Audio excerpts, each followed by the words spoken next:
দ্বিতীয় দফায় রাজধানীর ফরেন সার্ভিস একাডেমিতে ষষ্ঠ দিনের মতো সংলাপে বসে জাতীয় ঐক্যমত্য কমিশন ও রাজনৈতিক দলগুলো।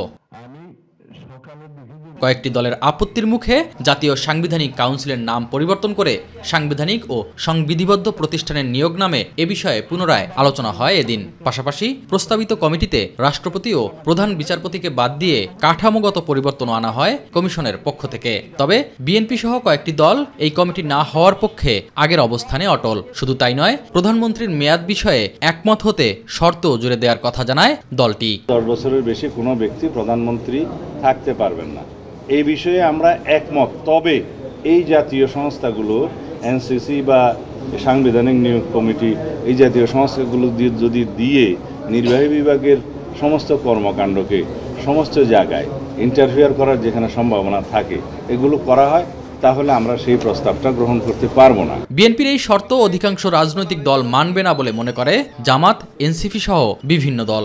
এ ব্যাপারে হাউজের অধিকাংশ দলই একমত পোষণ করেননি। আমরা উল্টা প্রস্তাব দিয়েছিলাম যে আপনারা আমাদের কমিটির এই প্রস্তাবটাকে সমর্থন দেন, যেহেতু অধিকাংশ দল এটা সাপোর্ট করেছে।